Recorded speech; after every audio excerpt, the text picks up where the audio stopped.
Good morning, everyone. My name is Andy Hall. This is news that you can use to fight fascism at home and abroad. This is the Disappointed Cat Morning Show. I'm going to do a trigger warning right now. If you have virgin ears, if you have virgin eyes, if you're a virgin, actually, if you're an adult, you've heard the F word before.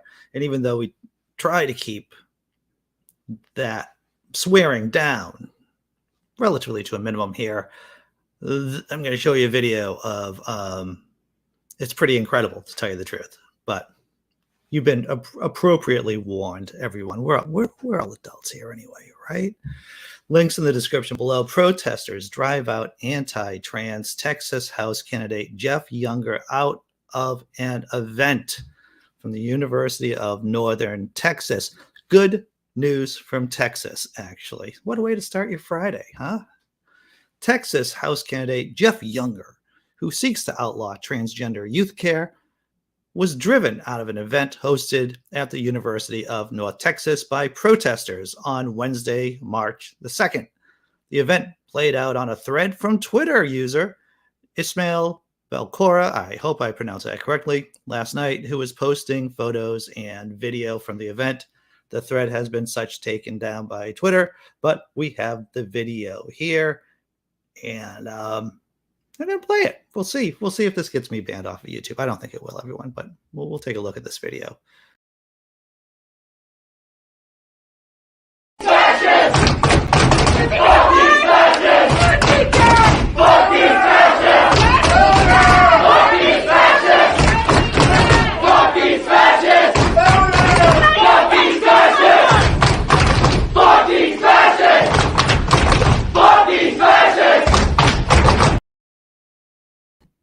Can that be a ringtone? I would like that to be a ringtone for, to put it on my phone. I think that would be fantastic. Am I going to play it again? Maybe later on the show. I don't know. Maybe it's going to be a regular part of the show. Let's take another look, a deeper look here. According to the tweets, only egged on the protesters, Younger, according to the tweets, only egged on the protesters by asking them to make more noise and proceeded to call the protesters communists. Another tweet alleges that Younger said trans people don't exist. Oh man, I probably just got banned off of YouTube for saying those words. I usually am a little bit more careful because we've seen time and time again, YouTubers, people on social media, when they're just reporting the news, can run afoul of the algorithm. Younger's campaign website said he is running to outlaw that type of child abuse. I'll let you read that there. It's a Texas issue that is already being fought in the courts over. Greg Abbott issued a directive last week to state health and family protective services officials to investigate transgender youth care as child abuse. Yes, that is an all too true story. A Dallas jury granted Younger's ex-wife, Ann Joygolis, custody of his now 9-year-old transgender daughter in 2019. So Mr. Younger has some skin in the game, so to speak. His child, which he doesn't have custody of, is transgender, and I'm sure that fuels the flames of his Christo-fascism. And how do we deal with Christo-fascists? How should we deal with Christo-fascists?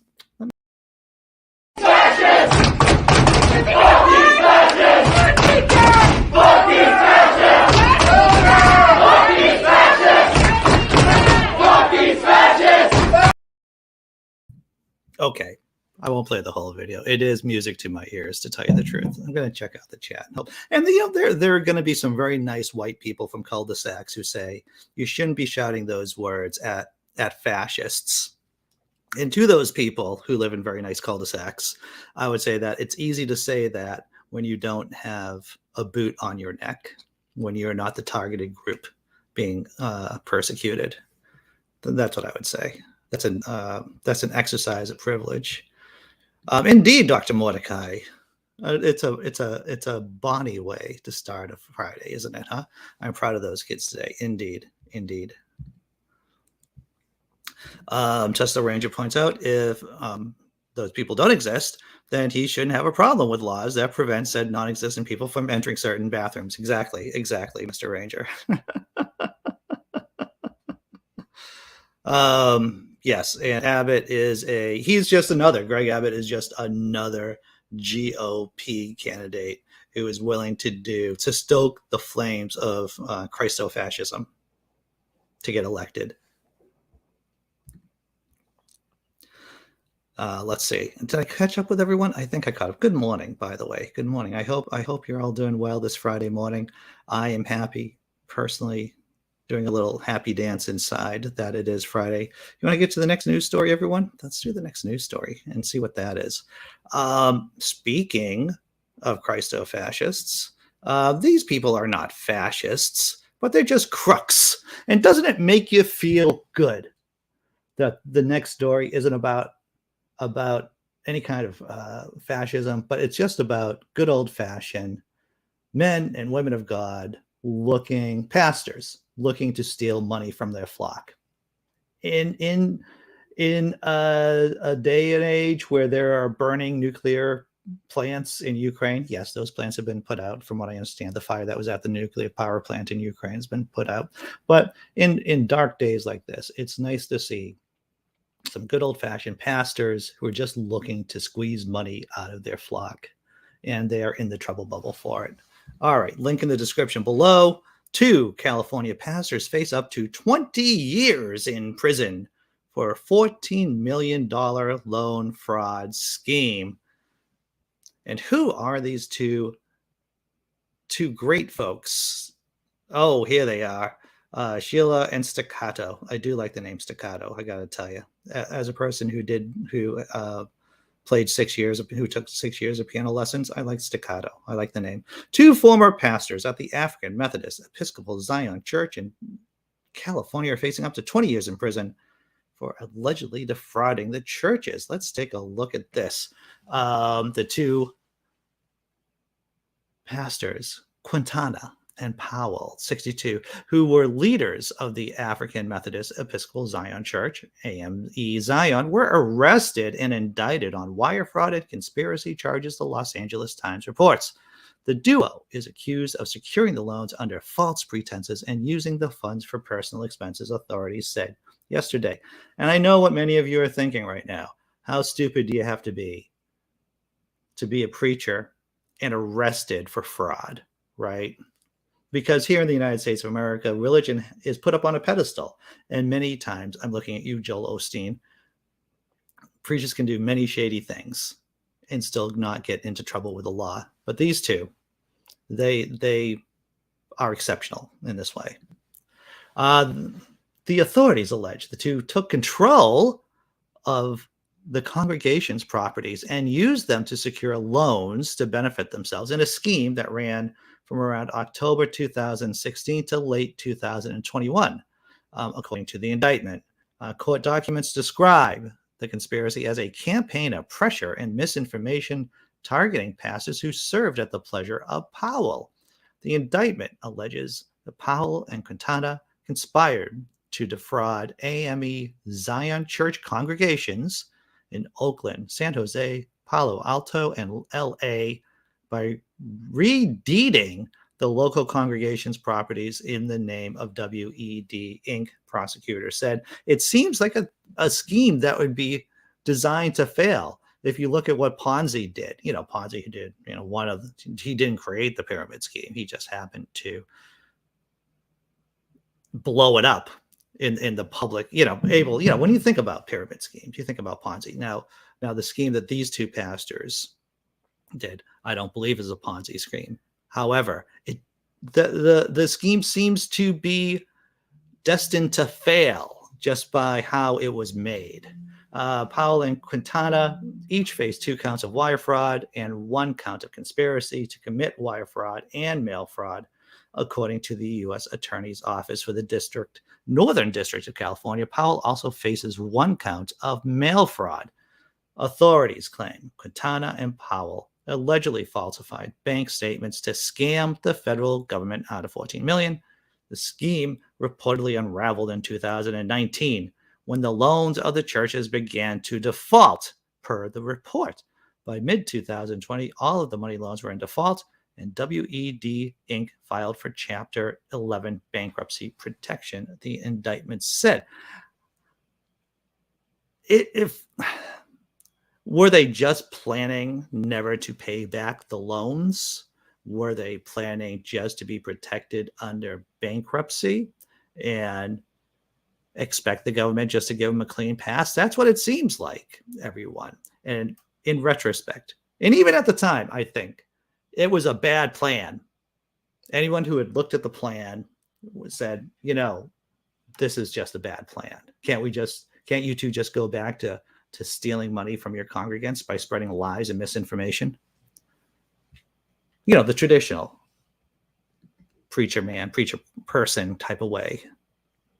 All right, here we go. Checking out the chat. And if you're watching on Twitter or on Facebook, look, I'm talking to the people on YouTube right now. If you want to join us on YouTube, Laughing in Disbelief is the YouTube channel. Come on, join us. Have some fun. We're doing the after party after show at 9:32, where we just sit down, hang out, have a good time when we talk about whatever. The link to the after party is in the description below, as well as a link to be on the panel in case you want to be on the panel. What did they spend the money on, Big Zebra? I don't understand. What would they spend the money on? I like that, Tesla Ranger. Religion sells soul insurance, indeed. Let's see. Glenn Chesterton says, my pastor name would be Scrooge McJesus. Interesting. I would have to say that, even though I'm not a Christian, of course, one of the stories that resonated with me, and still does to some extent, is when Jesus overthrew the money lender tables in the temple. That, and of course, how difficult it is for a rich man to enter the kingdom of God. Yeah. All right. Am I caught up with everyone? Am I gonna? Not today. I might do something about the Freedom Convoy over the weekend, because I made a short news video last Saturday, and I might do it tomorrow too. I'm not sure. Okay. It's for the we're at the halftime right now, everyone. And during the halftime, we try to recollect ourselves. We try to take a breath and relax before we go to the last story. And so let's do the tummy rub show. Halftime tummy rub show.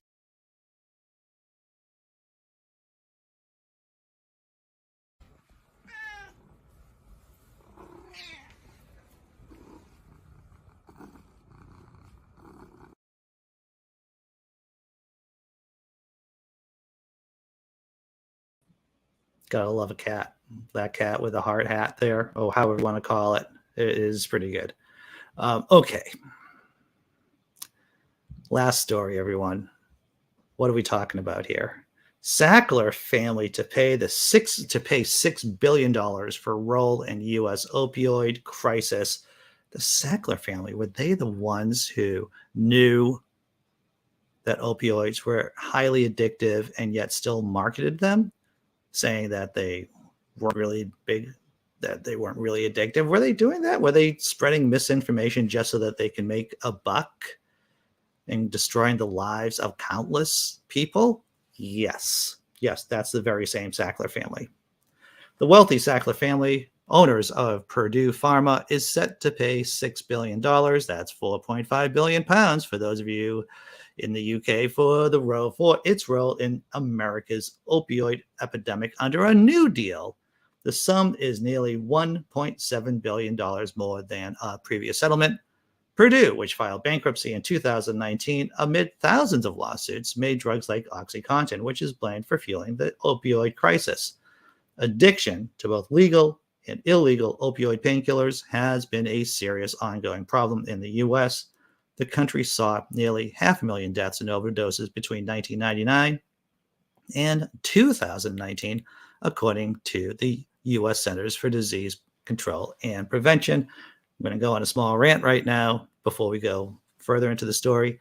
If you're a CEO, if you're on the board, and it's shown that that your company is committing crimes in this nature, on this grand scale, I would say, and tell me if I'm wrong, that it isn't enough for your company to go bankrupt and its assets seized. Your personal assets should be seized. The Sackler's family personal assets should be seized, should be taken away from them, and they should go to jail. They should go to jail and all of their personal assets seized. Right? The deal, which is the result of court-ordered mediation that began in January, was welcomed by a number of state attorney generals.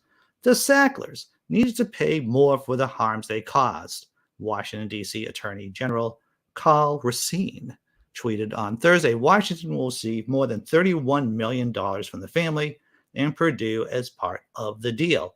In Connecticut, which is receiving $95 million, Attorney General William Tong said, after years of denial, the Sackler family must now directly apologize for the pain they have caused. In a statement in the mediator's report, two branches of the family said they have acted lawfully in all respects, adding that OxyContin unexpectedly became part of the opioid crisis that has brought grief and loss for too many families and communities. Where do you hear cries of lock them up? Where? I don't hear any cries. I don't see anything in the news about cries of locking them up. Maybe there should be. In 2020, Purdue pleaded guilty to criminal charges over its marketing of OxyContin, a painkiller it knew was addictive and widely being abused. Some of the Sackler family have denied wrongdoing. In a previous settlement against them in 2021, it was appealed by the 8 states. And now, basically part of the New Deal, the family is protected from all current and civil claims and future civil claims, but it does not protect them against criminal cases. So there you go, everyone. The money that's being used, that's being, it's supposed to be helping opioid treatment. But once again, send them to jail, take their stuff, and you have to make an example. And you know what? I saw this meme the other day, and tell me if I'm wrong on this. We're talking about Russian oligarchs and the French government seizing a Russian oligarch's yacht yesterday. Remember, we talked about that. One of the yachts actually had an anti-missile system, a submarine launch pad. And why don't we call billionaires here in the States oligarchs? I think it would be useful if people in general started calling billionaires oligarchs. I'm looking at you, Mr. Musk, Jeff Bezos, American oligarchs, warping democracy here at home. The Purdue family, warping democracy here at home. Because that's what happens when you have people ask, what's the problem with having such a wide wealth disparity in a country? Well, it warps the system of government and of society. It just undermines democracy in the process. Going to check out the chat, see what's going on there. Sink those yachts, indeed. Imaginary God, I'm with you on that. Sell them at auction or just take them apart. Just take them apart.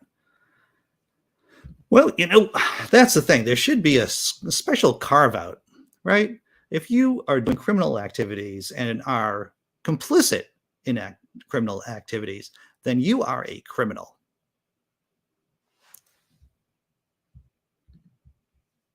Checking out what else is going on here in the chat.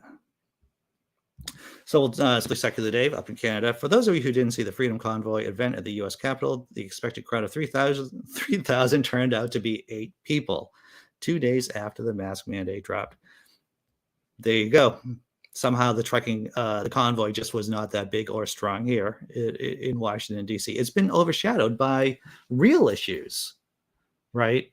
Like the Ukraine, not the Ukraine, but Ukraine. I've been trying to clean up, because you don't want to call the Ukraine because it implies that it's not a real country.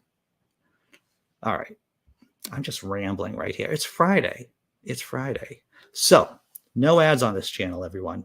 There's no ads here because I don't want to subject you to propaganda by Amazon, basically, in all reality, or other corporate interests here in this, here in the States or abroad. So this is all funded by people like you YouTube members, patrons, people who do give me super chats. Super chats are always appreciated. And of course, I have a Venmo and PayPal link in the description below. Thank you very much. We're going to keep doing this ad-free. But before I start signing off, here's Glenn Chesterton saying, the worst oligarchs in the U.S. are the family that owns Walmart, underpay the staff, and make the U.S. pay welfare payments. Pure scam. Yes. I've heard stories of Walmart employees basically being told that, yeah, you can be on insurance as long as it's the state-run health insurance for poor people. Sure. They'll even help you. I was wrong yesterday. Apparently, the U.S. is arming Ukraine. We did do a story yesterday about how NATO is arming the Ukrainians. Okay. I digress on the digression of the digression. I'm going to drop down a cat video. I'm going to throw down a thank you video for YouTube members and patrons. And so I'm going to see you at 9:30 on the other channel, hopefully, for the after party after show. And before I do all of that, I'm going to just leave you with this bit of wisdom.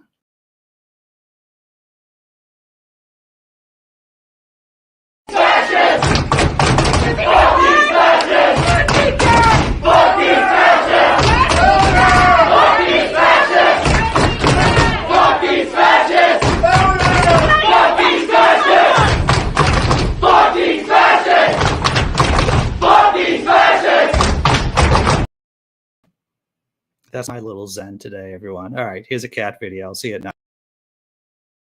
I presently have the work ethic and motivation of a lobotomized sloth, and there is not enough caffeine, cocaine, girl boss vibes, or positive energy in the perceived universe to change that, and yet, bills must be paid. Go forth and seize the day.